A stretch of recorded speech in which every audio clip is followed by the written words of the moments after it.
Hey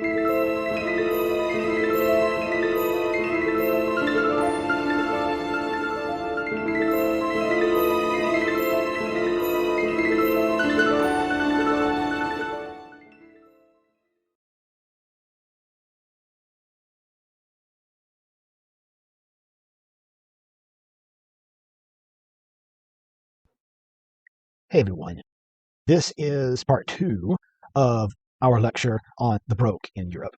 Let's dive right in. Let's move into first talking about Artemisia Gentileschi, born in 1593 and died in 1663. That's a pretty good long life. But you see, 1593, she is a child at the time that Caravaggio is doing his stuff. And she's looking at his work and is enthralled by it. So Gentileschi travels around and she painted both in Florence and in Rome. And in both of cities, she became highly praised and sought after artist and becomes an absolute celebrity artist in her time. It's in the midst of the Counter-Reformation, as I just mentioned. There are wealthy patrons in the church in Italy, she's Italian, who want work that looks like what she's producing. And interestingly, you have to understand that she is living at a time when women, for the most part, weren't allowed to do this kind of thing. Gentileschi had the good fortune of having a father who was also a Baroque painter, who wanted her to be trained in art since she showed a proclivity for it. And we're pretty sure that she worked in his workshop, and so when we look at a lot of her father's work, we believe that, especially early on, that there are probably some areas that she herself would have painted in that. When I get to Rembrandt, I'll talk about this more in depth. The idea of artist as a brand, as opposed to the artist as the singular person who makes the painting.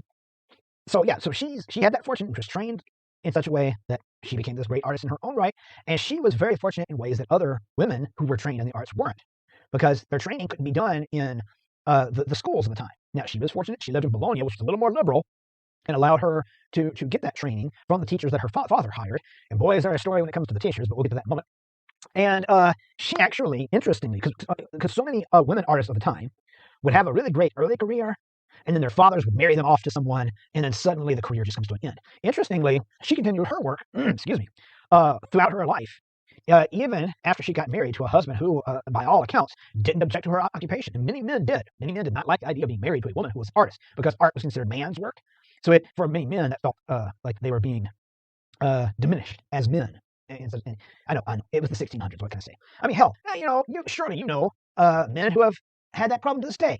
Right? A lot of men to this day don't like it if they have a wife who works a job where she makes more money than him. That irks a lot of people, right? And so it was even more so at this particular moment in time when women were considered the property of their fathers until they were married off, at which point they became property of their husbands. Gentileschi here broke that mold. She refused to fit that mold, which makes this painting right here, her self-portrait right here, particularly funny because there's so much snark in that. She becomes known for her amazing portrayals of female empowerment. They're unlike anything that her male contemporaries are doing. In her self-portraits here, she paints herself the way a man might paint her. Right? She's sitting here playing her instrument. Nope, she's not holding on to actual paint and canvas and stuff, the tools of her trade. She's playing a musical instrument. And yep, there's that cleavage. No denying it. It's right there. It's front and center. She's playing around that same tenebrism as Caravaggio. And no doubt about it, the light was meant to hit that cleavage, right? She is showcasing the way men would want to look at and portray her. But then look at her face. That face. Really? This is what you think? This is what you want to see? Fuck you. That's the face that she's got right there, and I love it. I absolutely love that face. All right. So when I say this woman painted images of female empowerment, I'm not kidding around. This is one of her most famous pieces, Judith slaying Holofernes, from circa 1625. Okay, so the Book of Judith, the story of Judith, the Book of Judith is a deuterocanonical book. It's not in the Protestant Bible. It is in the Catholic Bible. And Judith tells the story of that takes place during the Hebrew captivity in Babylon. And Holofernes is this particularly ruthless king that is just horrible to the Hebrew people. And Judith takes it upon herself to go in, seduce Holofernes, give that man the ride of his life that night until Holofernes is just worn out. And then she and her handservant cut his head off, murder him, execute him, assassinate him, and then go run to the protection of others to finally get rid of this horrible person who had been causing so many. She was sort of seen as a liberator of the Hebrews that were under this man. Now, when other painters approached the story of Judith, we would often get something like this. This is Giorgione's painting. Now, granted, this is quite a bit earlier than when she's painting, but still, this is indicative of what was happening in the Renaissance, the high into the late Renaissance. This is Giorgione's painting of Judith with the head of Holofernes, right? And look at her, right? She's been painted the way Giorgione thinks a woman should look, right? He's painted her dainty, her the sort of curvature of her body and the very idealized nature of her face, the very not dramatic lighting that's been applied to her, and she's standing there on the head of Holofernes, and often, very often, this scene would be painted after the grisly deed had been done. And one looks at this, and again, her hair is all perfectly in place, and one looks at it and thinks, how could this woman have done this? You look at this painting, and there's no doubt in your mind that that woman is capable of what she is doing right now. This is Judith over here, right? Who's with the sword in hand, which there's no accident that sword looks like a cross, right? it's the Catholic Church after all. And look at her, man. She is determined. Look at the tightened muscles in those arms, right? She's only holding back a little bit because she's like this. I'm trying not to get too messy, but she's not so turned away by that spurt of blood. Like, oh man, that spurt of blood coming from his neck, and all this blood dripping and pooling on the bed itself. She's not so turned off by that she's not going to get this job done. And dude, her hand servant, she's got no trouble either, right? That woman is holding this guy down, right? He's struggling, but there's no doubt about it. He ain't going anywhere. He's not going to be able to overcome this woman. She's holding him down really hard, right? So all these harsh, strong lines, they give us a sense of steadiness and steadfastness and the determination of these two women. And they're shown again to be super powerful. They're going to be able to accomplish this task. And there's Holofernes down there losing his lifeblood, and we know he's not going to get away. Another interesting thing about this particular painting, and she did several versions of this, right? This became a popular scene, so she painted it quite often. I don't know how much I want to get into this. There was one of the artists her father hired to train her was I don't know his entire name. His last name was Tassi. And Tassi, there was an entire court case where Gentileschi was claiming that Tassi had sexually assaulted her while her father was not around. Again, women were considered the property of their fathers, so this was a slight against her father in the 1600s. And so her father was the one who had to sue Tassi. And so the story of the trial is just heartbreaking to read and learn about. The responsibility for proving that that this was true was placed on Artemisia herself, because Tassi tried to claim, no, she came on to me. She's been sleeping with every single one of her teachers. She's just singling me out. And so suddenly everybody turned to her. Well, are you just some slut who was asking for it, right? That I'm using the terminology you'd be familiar with today. And she was literally put through torture. Her thumbs were put into thumb screws and were tightened, because the belief was if someone could tell the exact same story while they were in pain, while being tortured, then the story must be true. And think about it. If you're an artist, just what a horrible thing it would be to take your thumbs and risk permanent damage to them over something like this. And so, fortunately, she was vindicated. The courts ruled in her father's favor. But Tassi was not sentenced to prison or anything. He was exiled. He had to leave Bologna. Interestingly, in this painting, Judith over here is a self-portrait of Artemisia, and Holofernes down here looks a lot like Tassi. She would often use Tassi and his very identifiable black locks and black beard as the foil to a lot of her powerful women. I love that little detail. All right.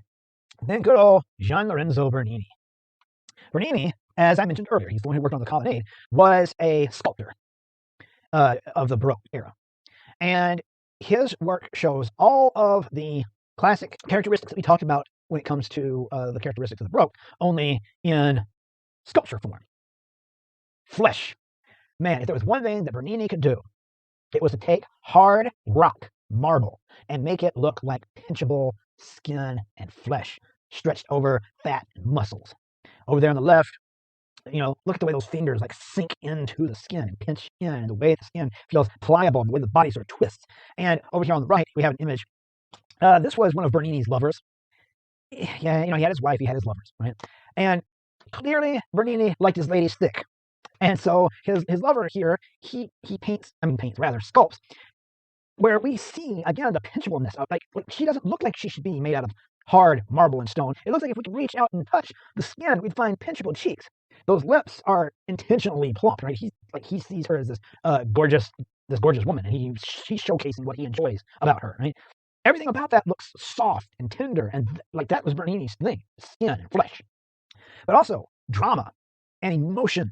In both of the painters that we've looked at so far, emotion was the most important thing, and drama was the most important thing. And here is Bernini painting David. Right? And in his case, he gave us a moment that is not the moment after the event has happened. Right? We don't have dead, beheaded Goliath, nor do we have what a lot of artists would do, which was just David staring down Goliath. We have David in the middle of action. Right? And this is a huge, gigantic leap forward from what a lot of sculptors were doing at the time. Because he's not just giving us a statue that just sort of stands firmly in place. He's giving us a piece of sculpture that looks like it's in the middle of movement. It has extension into space. It has torque and twist to it.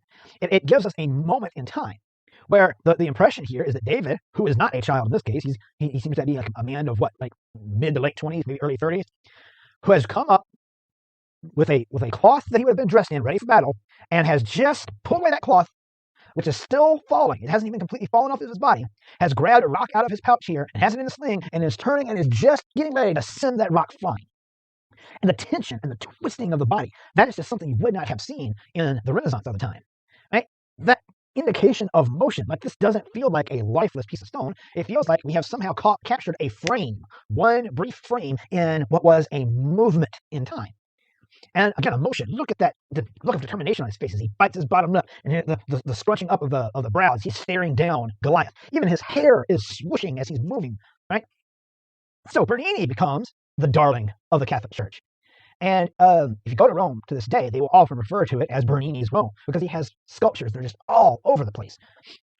Another of his famous pieces, and this one I love for all the same reasons that I love Caravaggio, because again, Caravaggio, who's painting these extremely personal and up-close paintings that really meant to showcase God's love for human beings as just human beings, flawed as they may be, while he himself was a horribly flawed man who was constantly getting himself in trouble.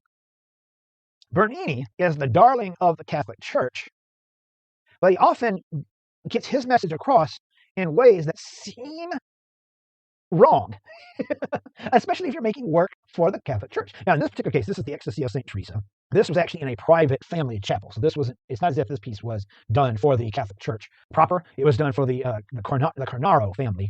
It was their chapel. Okay, St. Teresa. She was an interesting character. So St. Teresa, she was a Christian mystic nun who had lots of visions and wrote about those visions. This is long even before the time of Bernini. St. Teresa had the story of how God had chosen her. She was already a nun. She was walking through the halls of her convent one day when suddenly out of nowhere an angel appears in front of her and has a giant spear that he just stabs into her heart. And he does it repeatedly over and over again. And in her description, she describes that every time this spear was stabbed into her chest, she felt more and more the love of God just being thrown into her body. And she describes it as ecstasy. Right? And after that, she has all these visions. She becomes sort of a prophet, if you will. So the Cornaro family wants this scene in their chapel. They hire Bernini to sculpt it, and he does so. And in the chapel, when I tell you that even in sculpture, the Baroque artists are about drama and stagecraft and things of that nature, you can see that happening here because the sculpture has been placed in what really does look like a stage, right? As if it's happening in a theater. And up above, there's an open portion that goes outward into the light, so this light streams down onto it, giving it this dramatic lighting. Well, this isn't a great example because someone took this photograph with a flash. The light is normally streaming down from above, so there are really interesting and dramatic shadows. And there are even over here to the sides, there are like theater boxes. There are sculptures of members of the Cornaro family who are being allowed to be present to view this as it happens. Now, let's say you're Bernini, and you have been put into a position where you have to portray in sculpture something that in the writings of St. Teresa, she described as being extremely emotional. How are you going to show that? How do you show an internal emotion that is happening, right? Something that is happening spiritually on the inside of a person. How do you showcase that? Well, he did so by taking what's happening internally and putting it right on the outside for everyone to see, right? So we have our angel here, and it doesn't really look like a spear, it looks more like an arrow, but still there he is, he's holding it. And he's reaching down, about to jab this thing right into her chest. And the emotion gets displayed in a number of ways. For one, is the way that the fabric of her habit, she was a nun, the habit is just roiling and bunching and swirling all over the place, right? And that is an indication of what is going on inside of her. but he's Bernini, and Bernini has a tendency, when he has to figure out how to describe something that is ostensibly spiritual, to go for things that human beings will understand on a physical level. So what does he give us here? How does he let us know that what St. Teresa is going through here? This is one of those moments where I so wish we were in the classroom, because I love hearing the reactions of people as I ask this question. All right, here's the question. What is happening to St. Teresa? What is she going through right now? Her head is thrown back. Her eyes are half lidded. Mouth is open in ecstasy. Her head is just like thrown back. Her toes and fingers are curling. And in the classroom, I throw that question out, and sometimes there's someone who's willing to say it, and sometimes the whole group is just snickering, and nobody wants to say it out loud. You know what you're looking at. You just don't want to believe you're looking at it, or you don't want to admit that someone would do something like this. But yes, Bernini has given us a piece of sculpture where we have a nun who's having an orgasm. It's what's happening. If I go back, hang on, did I have a... Okay, all right. If I go back to the full sculpture here, right? It's so obvious, right? You got that angel, right? Who's got this spear in his hand.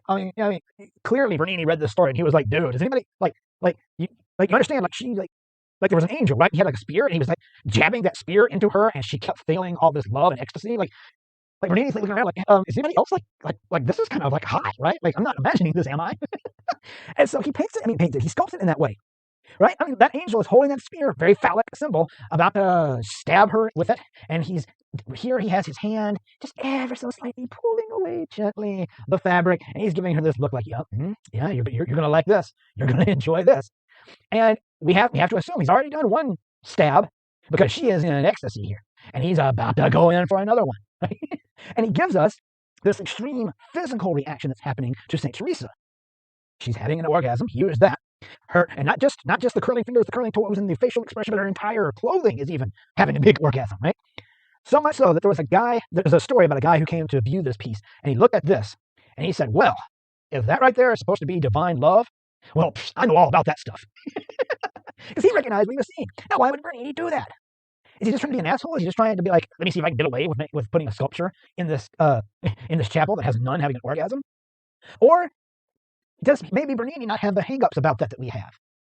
Does he maybe find himself in a position where he needs to show outwardly what is going on with St. Teresa inwardly, or else you won't understand the emotions? And so he finds an intense emotion that human beings can look at and identify with and be like, yeah, I know how that feels. Yeah, I get what's happening there.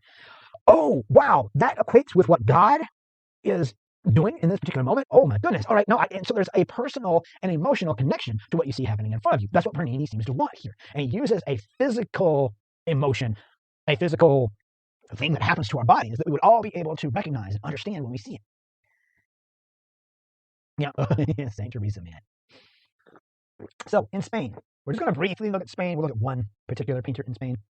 So in the 17th century, Spain, not unlike Italy, is still staunchly Catholic, and was also in control of the Italian region of Naples and the Italian island of Sicily. And so, Italy and Spain are all sort of jumbled up at this period of time. So the new Baroque style of painting spreads from Rome into Spain, well into those particular areas of the Italian peninsula, and then into Spain, where Spanish artists adopt this new style of painting, and very differently from what we're going to see happening in the north. These artists are depending upon the church, but also royal courts for the majority of their commissions. Right? But most of the patronage for these Baroque artists we've been talking about in Italy was the church. The church was seeing this work as their opportunity to win back those who had left them.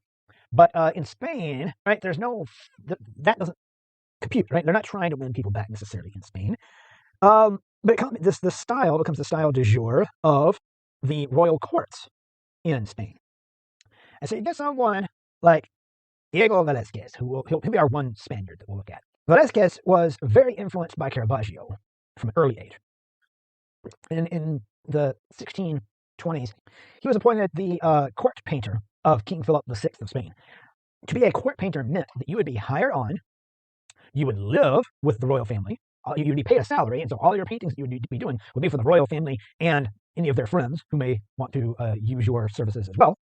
So it was a cushy job to get. And so he was kept in money and patronage for the rest of his life. He was set. Right? The king at this time owned a lot of late Renaissance paintings from Italy. So Velázquez studied those and became very influenced by that. Then he traveled to Italy, where he got to see a lot of Caravaggio's work up close for the first time and was blown away by that. So his work began to also fall into that vein. So he's very influenced by late Renaissance artists and Caravaggio, and his paintings, particularly this one here, Las Meninas, or the Maids of Honor, from 1656, showcase that.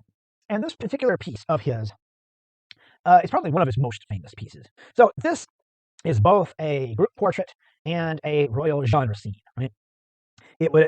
We have the princess here and her maids of honor. These would have been the young girls who were assigned to her. He has this very we didn't look at Titian in this class because Titian was a late Renaissance artist from Venice, but his way of using the light is very Titian-like because he would have been studying the Titians that the king owned at the time. And Titian really loved diffuse light that was bouncing in off of the water of the canals of Venice. And even though that wouldn't have necessarily been the case here, the light does sort of bounce into this room, feeling like it could be coming off of the water outside. As I said, we have the brightest spot in the middle there is Princess Margarita. She's clearly the focus of this painting, and is surrounded by her playmates and a pet, a dog out here. This poor dog, who I love this little detail, is being portrayed by another one of the ladies in waiting, sadly. What makes this painting interesting is then all of the extra layers of what's going on within it. So we see within the painting Velázquez himself standing with his palette and paintbrushes, and one paintbrush in hand, poised, ready to dip into the paint and get to work. Right? He has included himself in amongst royalty. It seems like he really wants to showcase his privileged position, right? And he's looking outward toward us. Then, in the distance, we have a mirror, and in that mirror, we can see King Philip IV and his wife, Queen Maria Anna. Excuse me. So that seems to suggest, because the way that mirror is situated, is that we are looking through their eyes, right? We are them. Velázquez, as I said, includes himself painting, and we have this gigantic canvas that takes up a huge portion of the painting over here. Now, is he painting the king and queen? Right? Is that why he's looking back at us? Is he about to make a portrait of the king and queen? Or is that the painting? Is that painting? Are we looking at the back of the painting that is the painting that we are looking at here? Did Velázquez do a mind-blowing thing here and include the painting that we're looking at in the painting itself? Right? But that's interesting. Velázquez, he wanted to be a nobleman. He really wanted to be a knight. He wanted the king and queen to knight him so bad. He had aspirations for that, but was thwarted at every turn, sadly. And here, he seems to be pleading his case. Like, look, I'm one of you, right? But he also does this amazing thing where I've heard descriptions of this painting as being a representation of representation. And what do I mean? Well, let's think about what we're seeing within this painting, all right? We are seeing a representation. Representation is a term we use in art to mean that something on the page is meant to look like something from the outside world, or something on the canvas, right? It is representational, right? I can point at it, I can say there's a cow, there's a barn, whatever. And we're looking at a representation of the princess and her ladies in waiting, the maids of honor. And we are looking at a representation of Velázquez. Potentially, we are looking at a representation of the painting itself that we're looking at, represented within the painting. So a representation of this representation is represented in the representation. Then we have in the background there a mirror, which is a representation of the reflection of what's happening in the mirror. So a mirror in and of itself is already a representation, right? When you look into a mirror and you see yourself, that's not you. That's the light that bounced off of you, hit that mirror, and is bouncing back into your eyes, right? So that's already a representation, and then he painted a representation of it. But it's also a representation of someone who we can't see because we are that person, right? We are the king and queen. It's as if somehow, if we could somehow just turn around and look back, we'd see them back there behind us.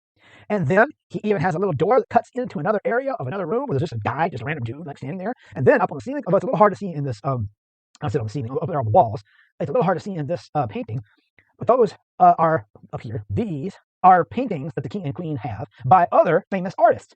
And Velázquez has painted representations of those representations done by other artists that he's painted into this representation of the room. And like, all of that is combining into sort of this mind-bending, like, what are we even really looking at? For the time, for 1600s, there would be plenty of people who will play around with this kind of thing later. But again, Is the painting that he's about to paint the painting that we're looking at? And if so, how does it even work that this painting is in the painting? How does it work? We're seeing through the eyes of the king and queen. And again, there's Velázquez showing off that not only can he do all that, but he'll also paint the paintings of other painters on the walls, and he'll do it just as well as they did. 2022, Jason, back here again.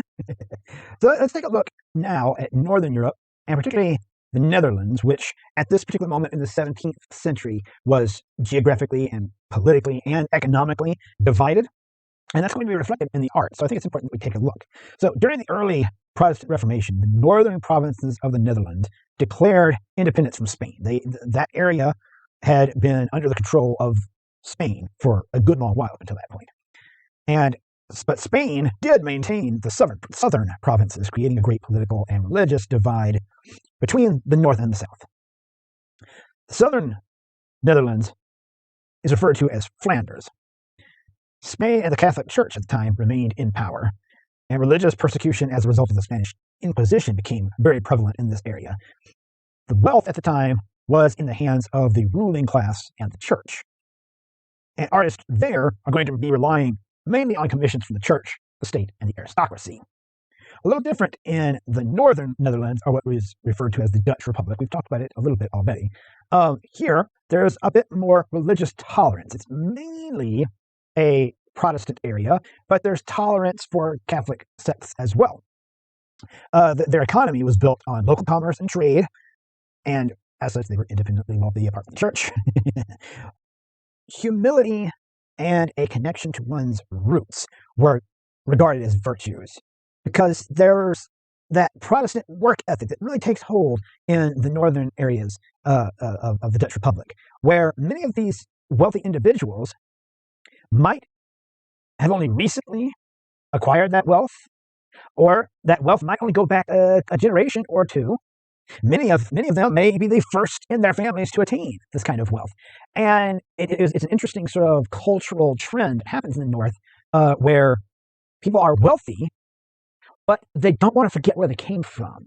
And so they want a couple of things. They want to showcase that humility and a connection to their roots, but also to showcase the hard workers that they are. Again, in the North, though, you don't have the church that is wanting to purchase art, at least not as heavily. I mean, the Protestant church isn't really in the market as much. So artists in the North relied heavily on commissions from private citizens, civic groups, and some church patronage. Well, let's look at how that then is reflected in the work made by artists from those different regions. Even as artists begin to work in this Baroque style, they're dealing with a world that is split in that way. So in Flanders, Spanish-controlled Flanders, we have Peter Paul Rubens. And Peter Paul Rubens he's Flemish. Flemish is the term that we use for someone from Flanders, who went to Italy to be trained, and then returned to Flanders, bringing that new Baroque style with him when he came back. Highly influenced by Raphael and Titian in the High Renaissance, but sort of rejecting their mathematical nature and their sense of idealization, but enjoying their sense of light and color and things of that nature. And he's going to blend that with the Baroque sense of theatricality. We don't see as much in his work of the tenebrism. There's not going to be a lot of people sort of emerging out of shadow into light.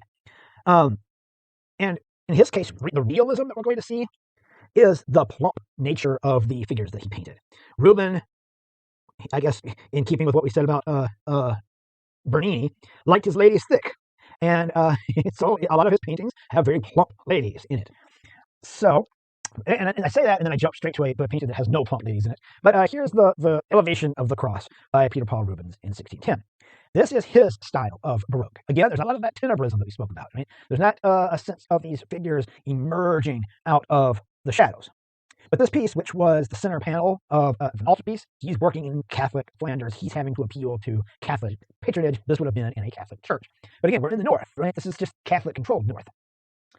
So this concept of the raising of the cross wasn't used much in art before the Baroque. But the Baroque, loving emotional themes, they kind of really started to dig this idea of portraying the moment that Christ is being hoisted up, because the emotional possibilities of what you could show in the face of Christ as he is praying for the forgiveness of these people who are putting him to death, and the expressions you could put on the faces of the people who are doing this to him, that really appealed to these Baroque artists who loved emotion and wanted to showcase emotion in their work. And again, look, there's this chaotic and this chaotic nature to the composition, right? Like stuff is just like flying all over the place. There's an asymmetry to it where the whole thing is sort of like leaning this direction. It all feels like it could topple over.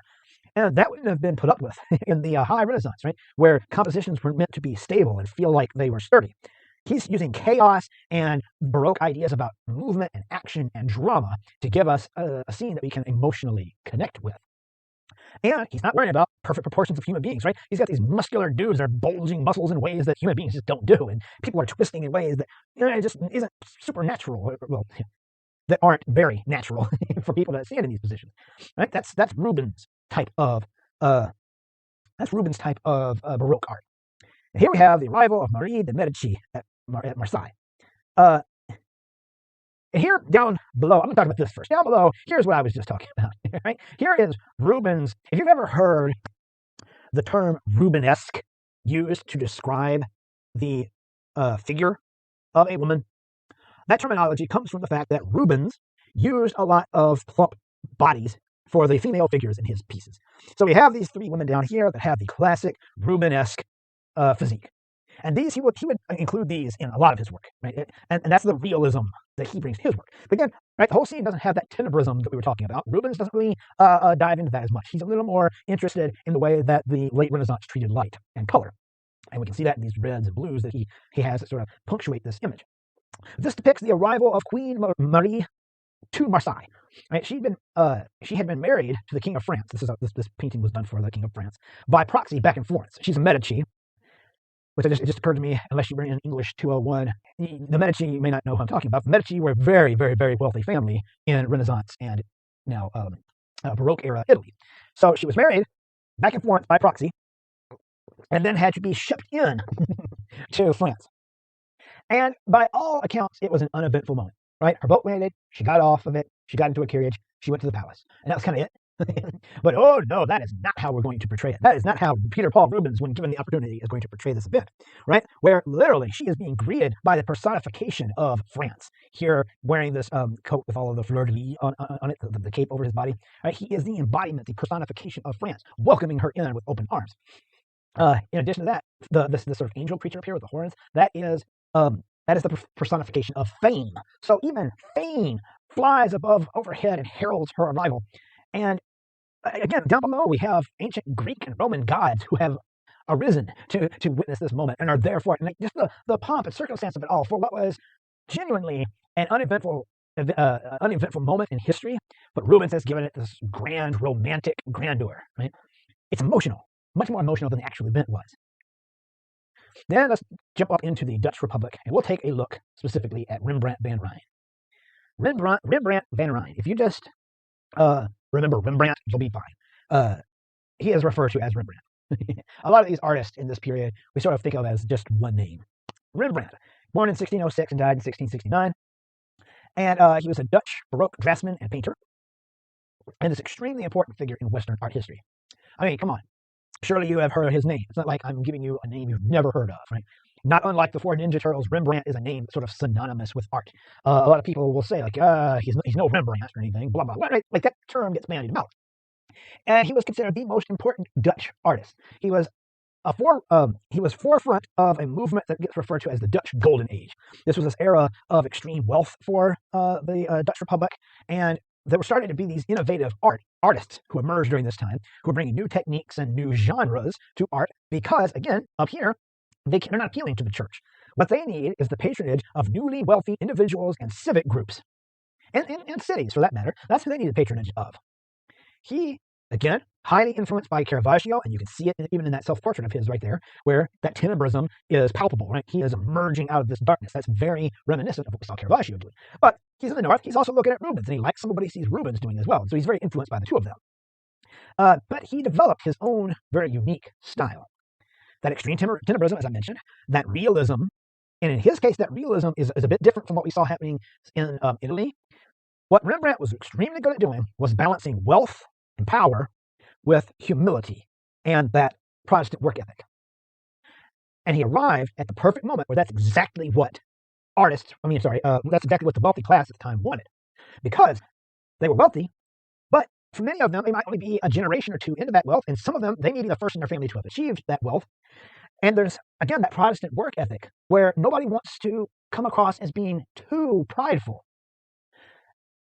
And yet they want art that displays their wealth. And so Rembrandt comes along at this perfect moment where exactly what's being expected and what's being desired is a means of giving these particular individuals paintings that say, I am wealthy and I am important, but I am also humble and I haven't forgotten where I came from. And Rembrandt was a genius at doing that. But he also had this gestural impasto paint application. Now, what do I mean when I say impasto? Impasto. Impasto. It's an Italian term, but essentially what it means is that the paint gets really thickly piled up on the canvas. Right? And Rembrandt had this way of painting where the resulting image looked very realistic, and yet if one looked closely, one would see all this piled up paint that was brushed on in very quick gestural strokes. So for comparison, we'll take a look here. This is a painting by Raphael in the High Renaissance, right? So this is what's immediately preceding the Baroque. You look at this painting, and Raphael here is also he's completely and utterly ripping off Leonardo da Vinci. But still, what he's doing here, right? He is trying to paint in such a way as to be as smooth as possible, right? So that the transitions between where light and shadow are blended very, very, very softly. And when we look at this, with the exception of maybe the little strands of hair, we don't really see brushstrokes because the goal would have been to create an image that fools your eye into believing it's not a painting, right? Rembrandt, not so much. I mean, look at that. Look at the way the paint is just piled on. You can see the thickness of the paint on the canvas. And you can see his very quick strokes. And he doesn't care if you see his paint strokes, right? Or his brush strokes. You can literally see where the brush moved. One of my favorite little details of this particular painting is the way he did this light that's hitting this kind of turban kind of thing that he's wearing on his head. And you can see where he just took up the paintbrush and went bam, bam. There's just a couple of real quick kind of strokes. You can see them there. You can see all of the places where his paintbrush touched the canvas and that skin, right? And you can see the way the paint is piled on. You can see that there are colors of paint underneath that show through, colors of paint that have been applied on top. That's impasto, that thickness of the paint. And gestural is the way that he's moving his hand in very quick motions, and he doesn't try to hide it, right? Versus, again, 100 years before him, that smoothness that's being done by Raphael here. And so we get a painting like this one here, this portrait of Nikolaus Rutz, where this would have been a private commission. Right? It would have, Rutz himself would have commissioned this painting. And this was the kind of painting that Rembrandt became known for and made him a celebrity in his own time. Because Rutz is a very wealthy man. He's a very wealthy man. And in case we had any doubt about what he does, what his business is, let me just say he was a fur trader. Now, if we didn't know that, we'd have a lot of indications for it. An art historian that I particularly enjoy, whose work I particularly enjoy, Simon Schauma, says of this painting, it is the hairiest painting in all of Western art, right? And look at it. I mean, there's fur everywhere. He's wearing the fur coat. He's wearing fur on what seems to be his sleeves. There's fur lining. The hat is fur. Even Nikolaus Rutz's face is furry, right? And he's got that sheer amount of detail and texture in there. So we know what this man's business is, right? But he's wealthy and successful, and yet he's been placed in this very cold and detailless environment, right? There's nothing back there that showcases his wealth other than what he is wearing, right? He's not surrounded by his belongings. I don't know. He doesn't have his yacht in the background somewhere. I don't know if he had a yacht. It's just me talking. But anyway, nothing is back there showcasing his wealth. In fact, what we do have is this piece of paper he's holding, which was a ledger of receipts. So what we have been given here is this moment where we have been made to look like, it's been made to look like Nikolaus here was reading an important business document, right? Working hard, doing his business, and we have stepped in and interrupted him in the middle of that. And so he's just looked away from his work to give us a moment of his time. And he looks slightly frustrated, but not angry that we have interrupted that moment. We almost feel like we want to apologize. Like, oh, I'm so sorry for intruding. Thank you for a moment of your time. So that Rutz is shown to be a hard worker. He's shown to be wealthy, but also shown to be humble, given his surroundings. But again, a hard worker. He was busy doing his work, checking on his business and tallying his receipts when we stepped in and interrupted. Rembrandt, like I said, he becomes a huge celebrity in his time, but then he starts to get a little too experimental with his work. Not too experimental for my taste. I love what the guy's doing. But at the time, given that clientele that we spoke about and what they want to see, his work is taking on an air that they don't like, and it starts to be the downfall of his success. This is a painting that begins to go in that direction. This is the anatomy lesson of Dr. Tulp, an extremely famous painting now at this time. At the time, Dr. Tulp here commissioned a painting of him and his class, his students, right? As he was a medical a medical professor. What we can imagine Dr. Pope thought he was going to get would be a series of portraits of them just sort of sitting. Like, I mean, think about any photograph of a class, right? Everybody's arranged nice and neatly, right? And that's most likely what he thought he was going to get, not what was actually given to him, right? And when he received this painting, the story goes that he and everyone else involved in it was a little taken aback, right? We thought this was supposed to be a painting of us as a class of medical professionals learning our trade. And, excuse me, Rembrandt, what's up with just the big giant dead body right there smack dab in the middle of this whole thing? And it's the brightest thing on the canvas, right? You can't miss it. There it is, right? We weren't expecting that. And then on top of that, you have Dr. Culp himself, who's in the total stereotypical professor mode, right? The professor pose of blah, blah, blah, blah, blah, let me teach you, blah, blah, blah, and I'm going to look you directly in the eyes. I'm going to look off into the cosmos from which I am receiving my inspiration. And then the students themselves are a little offended because they look pretty dumb, right? You got one guy here who's like, right? You got this guy who's paying attention to us, this guy too, for that matter, who are paying attention to us, who seem to have stepped in and not to the lesson. A couple of other people who just seem distracted, right? And they're like, that's not us. That's not how we do things. Yeah, but Dr. Culp's like, oh, I don't know. I mean, it's Rembrandt. I mean, the dude's famous. Who am I to question? And he paid for it, right? Another thing that happens in Rembrandt's time. Rembrandt and most of the artists that we have looked at thus far considered themselves, their name was more a brand than anything else. Rembrandt becomes famous enough that he can hire on assistants. And he teaches those assistants how to paint like Rembrandt. And so anytime you see any paintings from his most successful periods, we can assume that maybe a good like 70% of the painting is done by him, and the other 30%, maybe even more, maybe even be a good 60-40 split, would have been done by the people he's trained to paint like him. Because the painting being signed by a Rembrandt at this particular moment in time wouldn't have been considered a slight to those people who painted on it and didn't get to sign their names, because Rembrandt was the brand.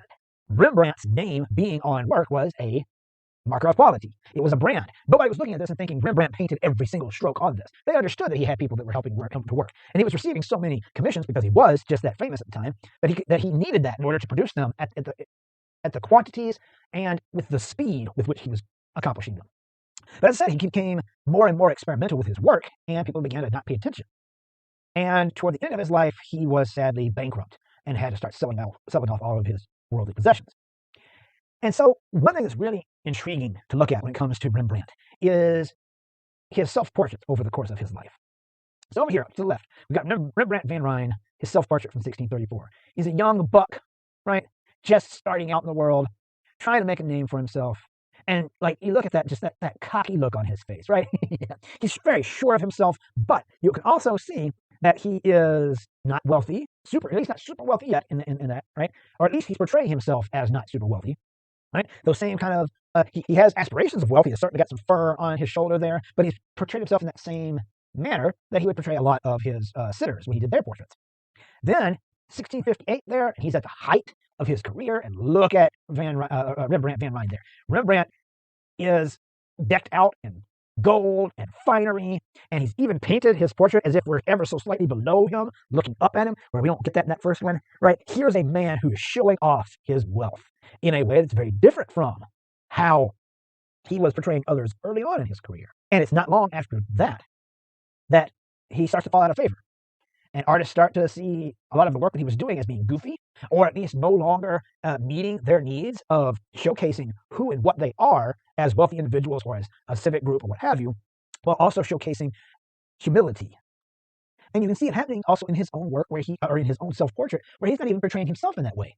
Then 1669, the last year of his life. Look at that portrait there. Let me move myself out of the way so we can see it better. Right? Old, gray-haired, not holding back from showing us the wrinkles. Clothing is humble. Hands are held in a humble gesture.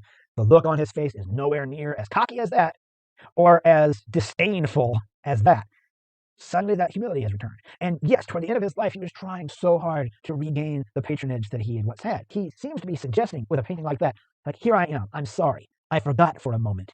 Please hire me again. I will give you the thing that you want. Here I am, I have been humbled. And again, he would die shortly after this particular portrait. So there it is. The Baroque era. As I said, an era I absolutely love. I love the work. I love the emotional themes. I love the way that the stories of the artists themselves are so important to the work that we see because of the emotional connections that these artists had to their work. Hopefully some of that transferred. Maybe you come away with an appreciation for this in the way that I do. I don't know. Here's hoping.